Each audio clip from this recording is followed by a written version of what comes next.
Satyabhama Institute of Science and Technology, Chennai.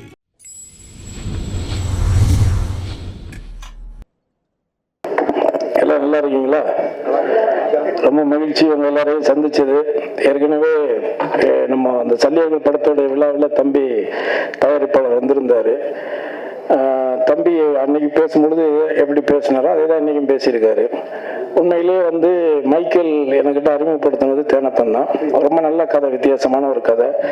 அந்த பையன் அணித்தரமாக அழுத்தமாக பேசுறதுக்கு காரணம் கடினமாக உழைச்சிருக்காரு. அவருடைய ப்ராடக்ட் மேலே அவருக்கு ரொம்ப நம்பிக்கை இருக்கு. அதே மாதிரி சிவா ரொம்ப தங்கமான ஒரு ஆள். காசு இருக்கிறவனா நல்லவன்னா சொல்ல முடியாது, காசு இருக்குங்கிறதுக்காக அவன் நல்லவெல்லாம் சொல்ல முடியாது. காசு தான் எல்லார்ட்டும் இருக்கு, காசு வச்சிருக்கவங்களா நல்லவன் கிடையாது இல்லை. ஆனா இவனுக்கிட்ட காசு இருக்கு, ஆனா அந்த காசு அவன் ஈஸியால சம்பாதிக்கல. அவன் ரொம்ப கஷ்டப்பட்டு தான் இந்த இடத்த போய் பிடிச்சிருக்கிறான். கவிஞர் தம்பி சினேகன் சொன்னது மாதிரி அவன் அந்த ஊர்ல போய் நியூசிலாந்துல போயிட்டு பார்லிமெண்ட் மெம்பர் ஆஃப் பார்லிமெண்ட் எலெக்ஷன்ல தேர்ந்தெடுக்கிறான் ஒரு இந்தியனை. அதுவும் நம்ம ஆந்திராவுக்கு பக்கத்துல இங்க இருக்கிற நம்ம தமிழ்நாட்டுக்கு பக்கத்துல இருக்கிறவங்க தேர்ந்தெடுக்கிறாங்க. அது நமக்கு ஒரு பெரிய வெற்றி தானே.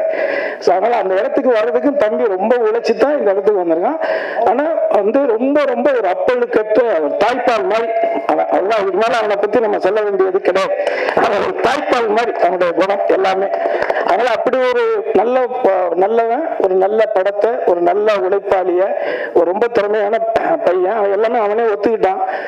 ஷார்ட் டெம்பர் அது இதுன்னு சொல்லிட்டான். அது எல்லாமே பிடிவாது என்ன கிரியேட்டர்ஸுக்கு இருக்கிறதானே. தான் நினைக்கிறத அவங்க கிடைக்கணும்னு நினைப்பாங்க. இப்ப என்னை பொறுத்த வரைக்கும் நான் நிறைய படம் நடிச்சிருக்கிறேன். சில படங்கள் எனக்கு பிடிக்கும், சில கதாபாத்திரங்கள் பிடிக்கும். 24 வருஷமா இருக்கேன். நந்தாவில் லடுக்கு பாண்டியா நடிச்சதுல இருந்து இன்னொரு வரைக்கும் ஒரு 24 வருஷம் நடிச்சுக்கிட்டு இருக்கேன். இடையில கொஞ்சம் ஒரு 6-7 வருஷம் நடிக்காம போயிட்டேன். ஆனா இது வரைக்கும் நான் யார் ஆபீஸ்ல போயிட்டு எனக்கு நடிக்கிறதுக்குள்ள வாய்ப்புல நான் கேட்டதே கிடையாது. ஏன்னா எப்போ நம்ம அந்த வேலை செஞ்சுட்டோம்னா அதுக்கப்புறம் நம்ம நடிக்கவே முடியாது. நம்மளை யாரும் கூப்பிட மாட்டாங்க. சினிமாவில் மட்டும்தான் நடக்கும். நம்ம ஒரு காமெடியனா இருப்போம், இல்லை ஒரு கேரக்டர் ஆர்டிஸ்டா இருப்போம். நம்ம கூட உட்காந்து சரக்கு போட்டுட்டு இன்னொரு ஆர்டிஸ்ட் கிட்ட கேட்பாங்க டேட்டு. நம்ம பக்கத்துல உட்காந்துருப்போம். ரொம்ப வலிக்காது. ஆனா அப்புறம் நான் பார்த்துருக்கிறேன், நிறைய பார்த்துருக்கிறேன். அதெல்லாம் தேவைப்பட பண்ணுவோம். அதுல என்ன இருக்குது? ஏன்னா தேவைப்படம் இன்னைக்கு நேற்று எனக்கு அண்ணன் தான். எனக்கு அண்ணன் தான் அவரு. இருந்தாலும் நாங்க கொஞ்சம் ரொம்ப நெருக்கம் 2 பேரும். ஏன்னா அதான் தயாரிப்பாளரே கொடுக்குறேன்னு சொன்னா கூட இந்த ஆளுக்கு எடுத்து விட்டுருவான். தயாரிப்பாளர் சரிப்பா நல்லா. அதாவது நான் சொல்றது ரொம்ப வருஷத்துக்கு முன்னாடி உங்களுக்கு தெரியும். நான் பாடகராக இருந்து ஒரு கானா பாடகர் அப்படிலாம் இருந்துதான், நான் கிராமிய பாடகராக இருந்துதான் வந்தேன்.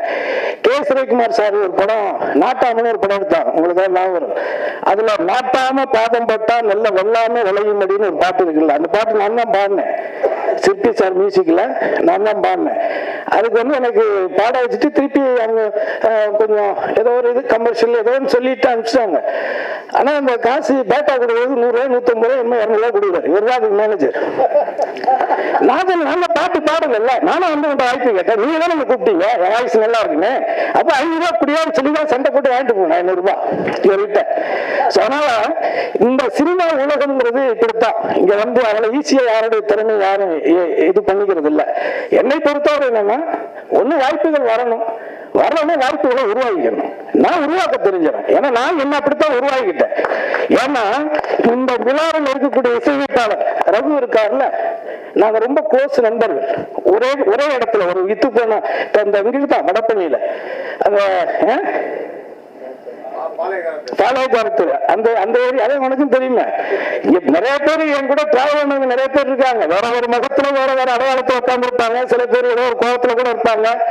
சாப்பிட்ட இடத்துல கொஞ்சம் கம்மியா போட்டிருப்போம். ஏதோ நடந்திருக்கும், ஏதாவது ஒண்ணு நடந்திருக்கும். எதுவுமே இல்லாம இங்க இல்ல, பெரிய டிராவலிங் இருக்கு. 21 வருஷத்துல ஒரு பத்திரிகையில நல்லா என்ன எழுதலைங்கிறதுக்கெல்லாம் நான் சண்டையெல்லாம் போட்டிருக்கிறேன். வீட்டுக்கு தான் போயிருக்கிறேன்.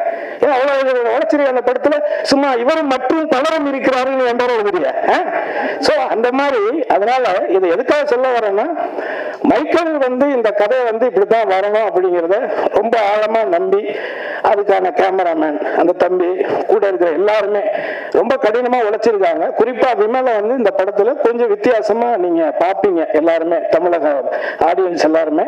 அது இயக்குனருடைய ஒரு பார்வை தான். அதுக்கு அவர் அடாப்ட் பண்ணிக்கிட்டார். அவர் சொல்ற மாதிரி விமல் கூட இதான் முதல் படம். இன்னொன்னு எனக்கு ஒரு சின்ன சினிமாவில் சொல்லு அது போல எடுத்துக்குவாங்க, பரவாயில்ல நமக்கு தோன்றே சொல்லிடுவோம். எனக்கு சினிமாவில் இது வரைக்கும் நான் நடிச்சதுல மொதல் எந்த ஹீரோ கூட நடிச்சாலும் அந்த படம் ஏதோ ஒரு கவனிக்கக்கூடிய படமா வரும். இது வரைக்கும் நடந்திருக்கு. எந்த படத்துல எடுத்துவாங்க. நான் கடைசியாக நடிச்ச ஜிவி பிரகாஷ் கூட நடிச்ச படத்துல இருந்து அதெல்லாம் கூட நடிச்ச படம் யாரு கூட நான் மொதல் நடிக்கிறேனோ அது வில்லன்ல அஜித் சார் கூட நடிச்சா இருக்கட்டும், விஜய் கூட திருமலையில் நடிச்சா இருக்கட்டும், இப்படி எந்த நடிகர்கள் கூட நான் மொதல் போய் ஒர்க் பண்ணேன்னா அது எனக்கும் அந்த ப்ராஜெக்டுக்கும் ஒரு ஹெல்த்தியாக தான் அமைஞ்சிருக்கு இது வரைக்கும். இது இந்த படத்துல நான் எதுக்கு சொல்ல வந்தேன்னா, நான் எந்த அலுவலகத்துக்கும் போகலாம், எனக்கு வாய்ப்பு கொடுங்க நான் கேட்டதே கிடையாது. ஆனால் ஒரு கதை கேட்டுட்டு அந்த கேரக்டர் நான் நடிப்பேன்னு நான் அதுக்குள்ள நிறைய யோசிச்சு ஆசைப்பட்டுட்டு அந்த கதையை பையன்கிட்டையும் சொல்லி ஒய்ஃப்கிட்டையும் சொல்லி சூப்பரான ஒரு கேரக்டர் கிரேஸ் அது கிடைச்சதுன்னா ஒரு நடிகனா நம்ம செத்ததுக்கு அப்புறம் 4 படம் காட்டுவாங்கல்ல, அதுல ஒரு படமா இது இருக்கும் கிரேஸ் அப்படின்னு நான் ஒய்ஃப்கிட்டையும் என் பையன்கிட்டையும் நான் சொன்னேன். ஆனால் திடீர்னு பார்த்தா அதுல நான் இல்லை, திடீர்னு இல்லைட்டாங்க. ஒரு 1 வருஷம் டிராவல் பண்ணிட்டேன் நான். அந்த இதுல அந்த கொரோனாவில் அடிபட்டவன் தானே நானும். திண்டுக்கல்ல ஹோட்டல் ஆரம்பிச்சு அது 2 கோடி தான் போச்சு அந்த கொரோனா டயத்துல தான். கொரோனாவில் இவன் மட்டும் பாதிக்கப்படலை, எல்லாருமே பாதிக்கப்பட்டோம், உலகமே பாதிக்கப்பட்டுச்சு. ஆனா அதுல எனக்கு ஒரு நல்ல நடந்துச்சு. அந்த கொரோனா டயத்துல தான் இன்னைக்கு சிவகங்கையில் இருக்கிற தோட்டத்தை நான் உருவாக்குனேன். அங்கதான் உட்காந்து இந்த கதையும் தம்பிக்கிட்ட கேட்டேன். சோ அப்ப அந்த கதை திடீர்னு பாத்தீங்கன்னா வேற ஒரு கம்பெனி, வேற ஒரு நடிகர் அப்படின்னு போயிடுச்சு. அப்ப என் பையன்கிட்ட மறுபடியும் சொன்னேன், ஆசைப்பட்டோம் கிடைக்கல. பட் ஆனால் ஒரு கதையில ஒரு கதாபாத்திரம் நம்ம தான் நடிக்கணும்னு விதி இருந்தால் அதை எவனாலையும் மாற்ற முடியாது. அது மட்டும் ஆணித்தரமான ஒரு உண்மை. அதே விஷயம் தான் இங்க போய் நான் சொல்றது விஷயம் வேற யாருனாலும் கூட கான்பிடன்ட், நம்பிக்கை மட்டும்தான் வாழ்க்கை. என்ன அது நம்ம மேல நம்ம நம்பிக்கை வைக்கலன்னா அப்புறம் என்ன இருக்கு? அதனால என் பொண்டாட்டியிட்ட சொல்ல, இன்னும் வீடு கட்டல, நேற்று நடிகர்லாம் வீடு கட்டி இருக்காங்க, நீ இன்னும் வீடு கட்டல ஒண்ணும் கட்டலன்னு சொல்லிட்டு இருக்கிறா. ஆனா அவர்கிட்ட நான் சொன்னேன், சாஸ்திரி பவன் கவர்னர் இருக்காருல, சாஸ்திரி பவன் கருணாசி மேல 10 மாநிலங்களும் விதி இருந்தா அது நடக்குங்கிறது. கவலைப்படாத, அது நடக்கும் நடக்கும் அப்படின்னு. அதனால இந்த முதல்ல இந்த விழாவுக்கு வந்திருக்கக்கூடிய தம்பி சினேகன், தம்பி ரோபோ சங்கரை பார்த்தோன்னா கை கொடுத்தேன். ஆனா பழைய மாதிரி ஆயிட்டனா அப்படின்னு சொன்னான். உண்மையிலே எனக்கு எனக்கு ரொம்ப பழக்கம் நெருக்கம், இந்த மாதிரி ஒரு மேடை கலைஞனா இருந்து வாழ்க்கையில ஜெயிச்சவன். அதனால இடையில உடம்பு சரியில்லாம போனதெல்லாம் ரொம்ப ரொம்ப கஷ்டமா இருந்தது. ஆனா அவரோட வில் பவர் மீண்டும் இன்னும் ஓப்பனா சொல்ல போனா மரணத்தை வென்ற ஒரு மனிதனா தான் அவனை நான் இப்ப பாக்குறேன். உண்மையில அது ரொம்ப சந்தோஷம். அதே மாதிரி அண்ணன் செந்திலாதனும் எனக்கு 9 வருஷம் பழக்கம். ஸோ இங்க இருக்கக்கூடிய தம்பி விமல் கூட நான் ஒர்க் பண்ணியிருக்கேன். நடிகை கூட எனக்கு சீன் இல்லை, பட் நான் இப்பதான் அவங்களை பாக்குறேன். வாழ்த்துக்கள் அப்படின்னு சொல்லிட்டு பங்காளி அடுத்த தம்பி இயக்குனர் பிரபாகரன். அதே மாதிரி உங்க படம் நான் இன்னும் பார்க்கல, நான் நிறைய சொன்னாங்க, கடவுள் சிஸ்டம் நான் பார்க்கல, நான் பார்த்துட்டு உங்களை மீட் பண்றேன். ஸோ எனிவே ரொம்ப நேரம் ஆயிடுச்சு. நான் உங்ககிட்ட இந்த இடத்துல நான் கேட்டுக்கிறது தேனத்தை ஆரம்பிச்சதுதான். ஏன்னா அப்ப நானும் ஈசி மெம்பரா இருந்தேன் ப்ரொடியூசர் கவுன்சில்ல. அந்த பிரச்சனை நடக்கும் பொழுது அது சொன்னது தேனப்பன் சொன்னது உண்மை, அதுல மாற்று கருத்து கிடையாது. அந்த நேரத்துல நான் ஏன் அதை சொல்றேன் அப்படின்னா, நான் இடைப்பட்ட கொஞ்ச நாள் நான் இல்லை, நான் வெளிநாடு போயிருந்தேன். ஆனா நான் இன்னைக்கு நடிகர் கருணாசு தெரியும், லடுகு பாண்டிய தெரியும், தானா பாடகரை தெரியும், கிராமிய பாடகரை தெரியும், ரகுநந்தன் தங்கியிருந்த அதே இடத்துல நானும் தங்கியிருந்தேன். கிட்டத்தட்ட நான் அப்பவே ஒரு 250 கேசட்டுக்கு மேல போட்டுருக்கிறேன். ஒரு கேசட்டுக்கு 10 பாட்டுனா கூட 250 பாட்டு கம்போஸ் பண்ணியிருக்கிறேன். அதையும் தாண்டி மியூசிக் பண்ண 4-5 படம். ஆனா சக நண்பரை ஒரு துறையை தேர்ந்தெடுத்து நல்ல நல்ல படங்களா சொன்னது மாதிரி சினேகன் சார் சொன்ன மாதிரி அந்த மெலடி பாடல்கள் ராஜா சாருக்கு பிறகு ரொம்ப ஈர்ப்பாக நம்மள மாதிரி கிராமத்து மக்கள் இளைஞர்களை ஒரு தட்டி எழுப்பக்கூடிய ஒரு நுட்பமான ஒரு இசையமைப்பாளரா இன்னைக்கு என்னோட நண்பன் இருக்கக்கூடிய அதே மேடையில அவர் இசையமைச்சிருக்கக்கூடிய அந்த படத்துல நானும் ஒரு நல்ல கதாபாத்திரம் பண்ணியிருக்கேங்கிறது ஆல்மோஸ்ட் ஒரு 30 இயர்ஸ் 30 வருஷமா ஒரே சும்மா ஒரு ஹார்மோனியத்தை வச்சுட்டு அவரும் வாசிச்சு நானும் கொட்டி வச்சு வாசிச்ச காலங்களும் இருக்கு. ஏன்னா இன்னைக்கு பார்க்குற தலைமுறைகளுக்கு என்கிட்ட என்னென்ன இருக்குன்னு தெரியும். நான் 92 புரட்சித்துல அம்மா கிட்ட 1992 மாநில கல்லூரியில படிக்கும் போது இந்த பெஸ்ட் மிமிக்ரி ஆர்டிஸ்ட் இன் தமிழ்நாட்டிலேயே சிறந்த பலகுரல் நிகழ்ச்சி செய்யக்கூடியவனா நான் தேர்ந்தெடுத்து அந்த அம்மாட்ட 5 சவரன் நகை கொடுத்தாங்க. அதுக்கப்புறம் துண்டா வெட்டி வித்துட்டேன், அது வேற. பட் ஆனா வாங்கி இருக்கிறோம் அதுக்குள்ள. அதே மாதிரி சென்னாரெட்டி, பீஷ்மநாராயண் சிங், அலெக்சாண்டர், இந்த கவர்னர் எல்லாம் ஞாபகம் இருக்கும். அவங்க கிட்ட எல்லாம் நான் அவார்டு வாங்கிருக்கேன். ஏன்னா பல திறமைகளை இங்க இந்த இடத்துக்கு சும்மா இங்க உட்காரல, ஓசியில எல்லாம் நம்ம இந்த இடத்துக்கு வரல. அடுத்து ஒரு ஏஜுக்கு மேலையும் உழைச்சிக்கிட்டே இருக்க முடியாதுல்ல. அதனால நாம உண்மையாக இருந்தால், எந்த ஒரு வேலையிலுமே நம்ம உண்மையாக இருந்தால் அந்த உண்மைக்கான ஊழியம் நிச்சயமாக கிடைக்கும். அதை யாராலும் தடுக்க முடியாது. ஆக இந்த படத்துக்காக உண்மையா உழைச்சிருக்கக்கூடிய என்னுடைய தம்பி சிவா, அதே மாதிரி சுந்தர், அவன் ஆஸ்திரேலியாவில் இருக்கான். அவன் ஒரு அற்புதமான ஒரு பையன். நாங்க எல்லாருமே ஃப்ரெண்ட்ஸ். இப்ப இந்த கோவில் இருக்கான், என் தம்பி தான். மூத்தவன் டாமினிக்கு திருநெல்வேலி போயிருக்கான். சோ நாங்க எல்லாருமே இந்த படம் இங்க இருக்கக்கூடிய அவர் எப்படி இயக்குனருடைய நண்பர்கள் எல்லாரும் சொல்றாங்களோ, அவரை விட எனக்கு இங்க இருக்கிறவங்களும் நண்பர்கள், இங்க இருக்கக்கூடிய நீங்களும் எனக்கு நண்பர்கள். ஏன்னா என்ன கிட்ட எந்த வழிமுறையும் கிடையாதுங்கிறது உங்களுக்கு தெரியும். சில பேர் ஏதோ கதை சொல்லிக்கிட்டு இருக்கிறாங்க, அந்த கதைக்கு ஒரு முடிவுரை இருக்கு. அதையும் யாரு இங்க அவ்வளவு ஈஸியெல்லாம் விட்டுட்டுலாம் போக மாட்டான்.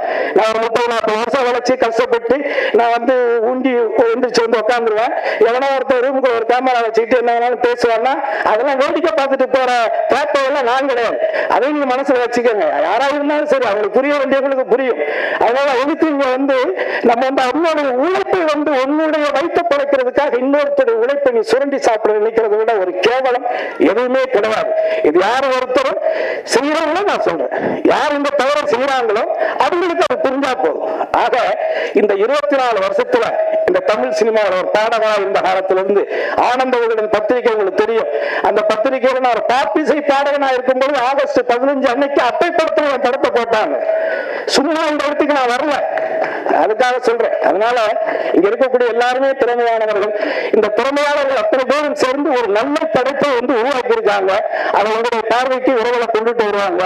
நீங்கள் பார்த்து உங்களுடைய கருத்துக்களை ஆணித்தரமாக இந்த உலகத்துக்கு உரைத்து மக்களை இந்த படத்தை பார்த்து திரும்பி பார்க்க வைக்க வேண்டிய வேலையை நீங்கள் செய்வீர்களானால் மேலும் பல மைக்கர்கள் உருவாகுவார்கள், மேலும் பல படங்களை சிவா எடுப்பான் என்பதை உறுதி கூறி உங்களை அத்தனை பேரையும் சந்தித்து பெருமையடைந்து வாழ்த்துக்கள் விடைபெறுகிறேன். நன்றி, வணக்கம்.